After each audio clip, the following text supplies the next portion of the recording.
Hello, and welcome back to my channel, and welcome to another video. If you are new to this channel, my name is Frank Zhu, and I'm a college professor teaching sociology, history, and philosophy. I'm also an award-winning landscape photographer.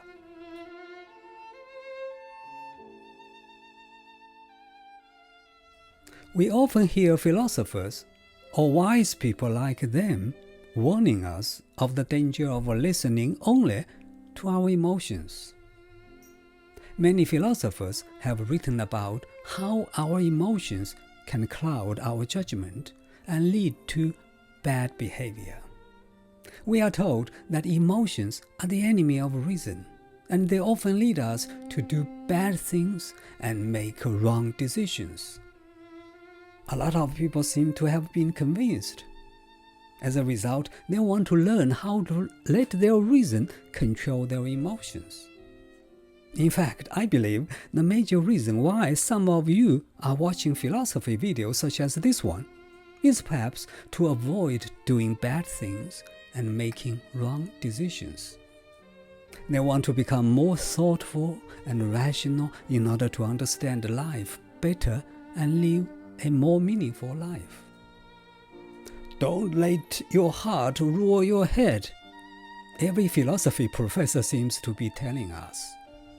It is as if emotions are bad in every way. But is that absolutely true? Is that the case in every decision-making process? Well, according to at least one famous philosopher, the answer is no. In fact, he insisted that emotions and feelings were not so bad at all, and that we were actually more influenced by our feelings than by reason. Very interesting, isn't it? But why and how? Well, let's find out.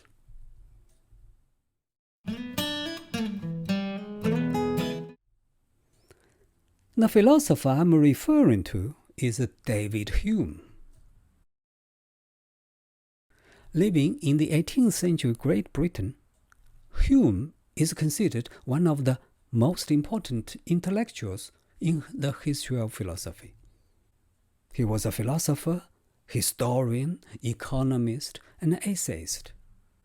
Much of his philosophy focused on one fundamental aspect, that is, human nature, about which he wrote a 3-volume book titled A Treatise of Human Nature. What I am most impressed with this book was the fact that he completed the book in 1740, when he was only 27 years old. Anyway, it was a great book. It was his attempt to apply scientific methods of observation to the study of human nature, covering a variety of topics. Essentially, there are 2 points in his philosophy of human nature: empiricism and skepticism. According to him, causes and effects are discoverable not by reason, but by experience.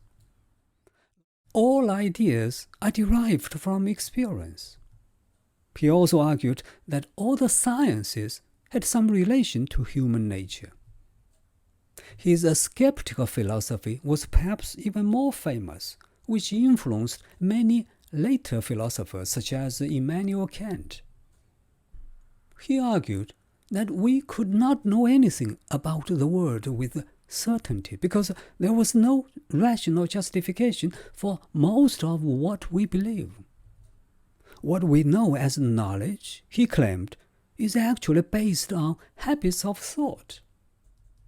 His emphasis on empiricism and his skeptical philosophy made him reject rationalism. He believed that humans were creatures driven by passion, appetite, and sentiment.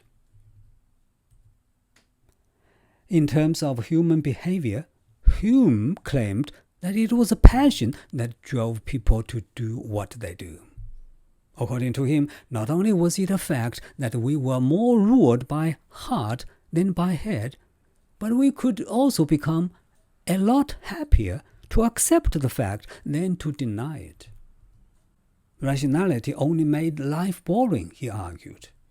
The most important thing we should get right for a happy life was passion rather than rationality.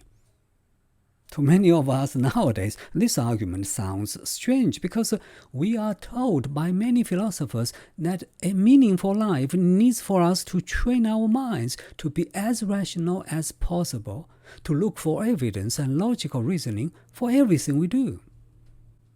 But for Hume, passion comes first. Reason only comes second when we choose what to do. For example, when we say that someone is likable, we rely more on our feelings above anything else. When we decide what to do in our spare time, we don't use reasoning. It is a passion that tells us what to do. Oftentimes, this passion cannot be explained in a logical and rational way. Reason helps a little, of course, but what is decisive in our decisions are passions, according to Hume. When two people fall in love, it is often the feeling, not reasoning, that explains their relationship.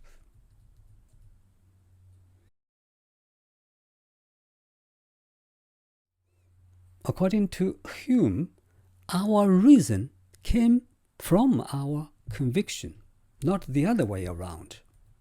For example, we first find a person admirable or disagreeable. Then, based on that belief, we declare it to be true or not. In many cases, only after we have already had an attitude or idea do we try to find evidence and reason to support it later on.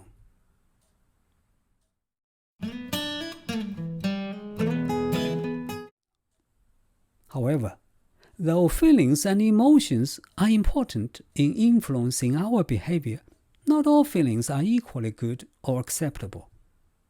Education is therefore the key to developing good feelings. We have to learn to be more understanding, more patient, more sympathetic, and so on and so forth. In the process of learning, teachers, of course, play a crucial role. According to Hume, teachers should be first trained to be able to attach their feelings to ideas, wisdom, etc. Good teachers are those who can write well, use colorful examples, and be humorous.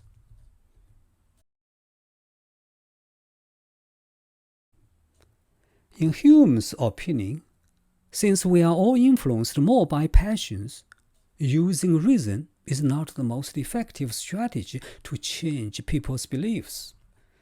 That's why it is often very difficult to reason with some people during an argument, because they simply don't listen to reason. Instead, we should try to change their beliefs and sentiments by being sympathetic towards them, reassuring with them, giving examples and encouragement. Only later on should we try to make the case by using facts, logic, and rationality. This is particularly true with religious beliefs. Believing in God, for Hume, was not a rational belief. Therefore, it was useless to argue for or against it on the basis of facts, because it couldn't solve the problem of whether there is a deity. It was their passion, not a result of reasoning, that they decided to be religious. What was needed, he said, was religious toleration, not logical reasoning.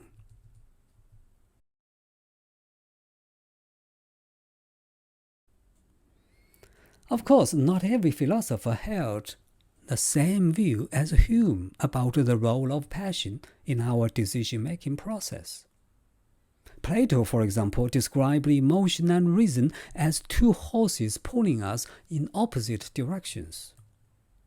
According to people like Plato, emotions can be powerful experiences, but they usually do not last long, and they often make us do things we later regret.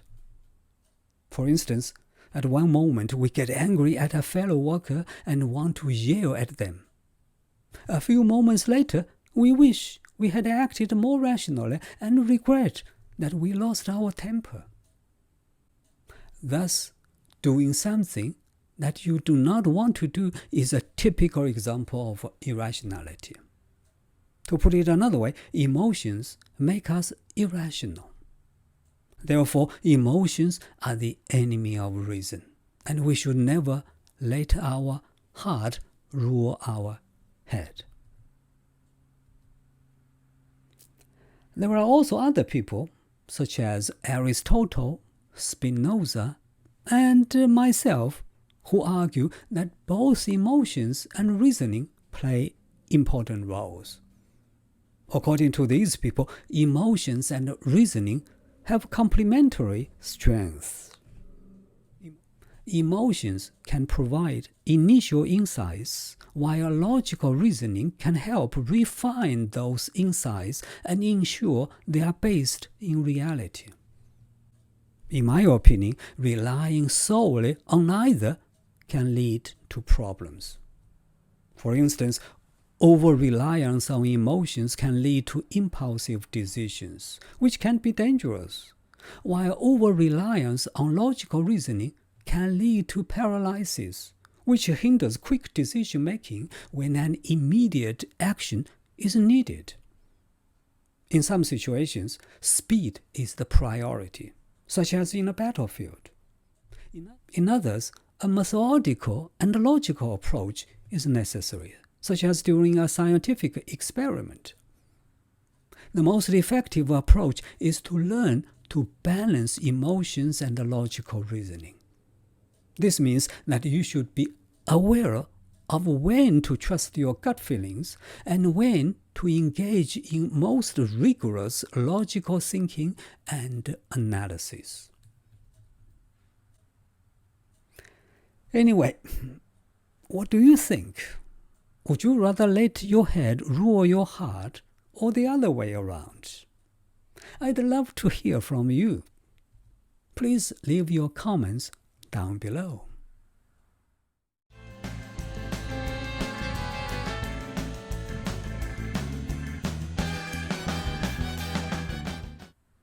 I think that is all that I wanted to talk about in today's video.